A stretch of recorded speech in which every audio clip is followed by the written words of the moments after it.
You can eat homegrown food right now, and I will show you how with these 5 super early herbs that you can put in your garden today. Hey, I'm Nadia at Embracing Harvest. If you want to eat local and seasonal food, hit that subscribe button below. If you live in a northern climate, you may be wishing that you could be eating homegrown food year-round, and that is something that I am super passionate about. I really want to have homegrown food in my garden 12 months a year, or at least be able to eat from locally grown sources 12 months a year.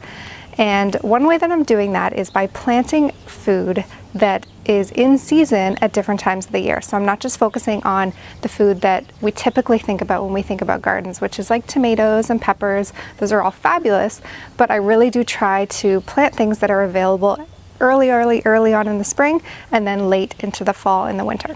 So today I'm going to talk about herbs specifically that you can get in your garden really early in the spring, like even before you probably think that you can be eating out of your own garden. So to give you some perspective, it is maybe even today might be my last frost date in my area, today or tomorrow.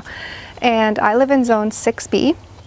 I'm in southern part of Canada, and right now the things that are growing around me are things like daffodils and hyacinths. So if you see those growing around you, then you will be able to eat the herbs that I'm showing you today as well at this time of the year. So that's my focus for today's video, is giving you some herbs that you can get in your garden really early so that you can start eating homegrown food even sooner.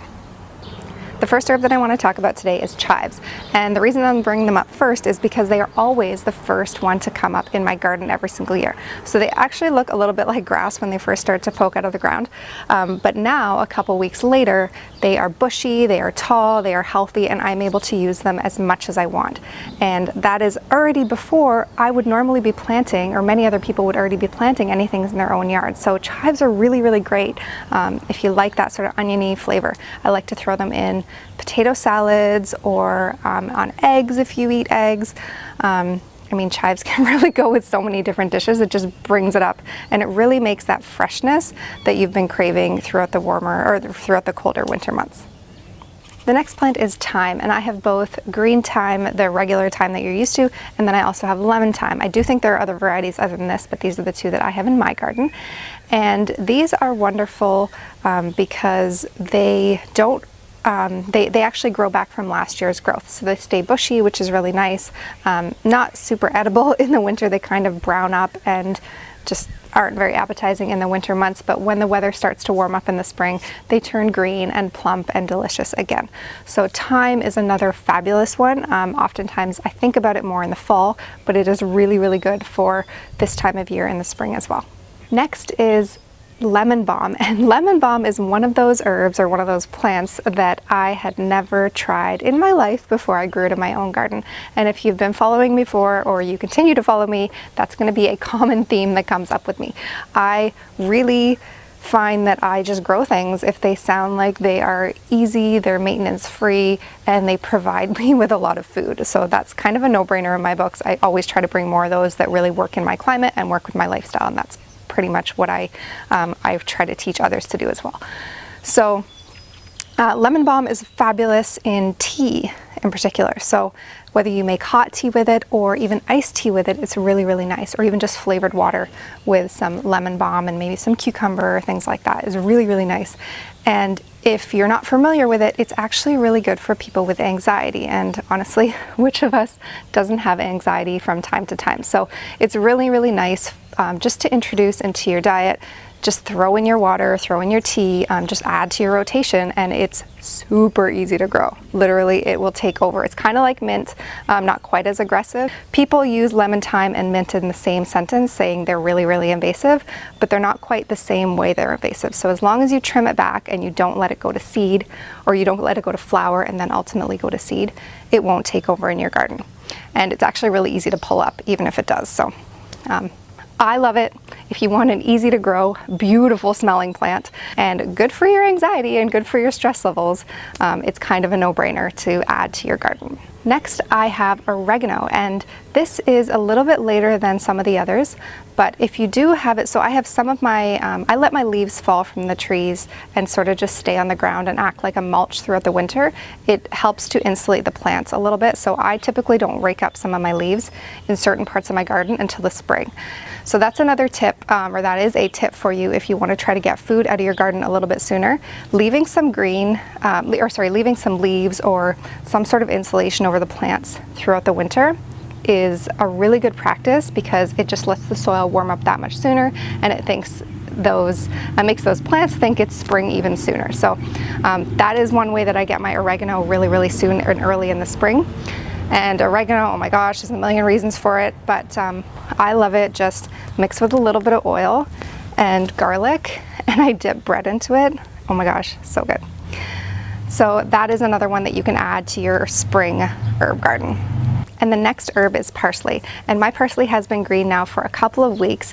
It's still pretty small. It will get very large over the next couple of weeks, but I'm already able to use it. I wouldn't necessarily take big handfuls of parsley quite yet, but I can definitely use it to just spice up a dish that I just want a little bit of extra flavor in at this time of the year. So parsley is another really awesome one for early on in the spring. And lastly, I want to give you one bonus herb. Well, it's technically not an herb. I think it's a vegetable more so. It's called Egyptian walking onion. It's a perennial type of onion, and I have this growing both in the ground and in raised beds. And it is one of my favorite like zero maintenance plants that I have. I use it I don't use the bulbs underneath the ground. I actually use the green tops, and I use them like green onions. So rather than, I do plant green onions too, just because sometimes I want the white part, but I love these for the green. So kind of like how I use chives, they're just a little bit hardier because they're larger, right? So when you chop them up, it's still a larger circumference or diameter than a chive would be, but super easy. Like literally I do nothing to these. I wouldn't even water them if there was a month full of drought in my summer. So, and they come back year after year with it, and actually they multiply. So they're called walking onions because they kind of like fall over, and then they say like they root, and it's kind of like they're walking around. So that's sort of what they do. That's why they're called Egyptian walking onions. But a really nice one that I treat like an herb because I don't use the bulb part of the onion. So if you want just a bonus vegetable or herb that you can use in your garden, that's another good one to try out. The beauty of these herbs are that they keep coming back year after year, and they're pretty maintenance free. I barely ever water them. The only time I really ever give them any water is if we have a drought, maybe in the middle of the summer for a few weeks. I might give them a little bit of water then, not even always. And just make sure that they're not suffocated by weeds or by other plants around them. And pretty much all you need to do beyond that is eat them. So as long as you're regularly, or at least a couple of times a year, clipping off some of the herbs, they will reward you with bushy, healthy, amazing growth.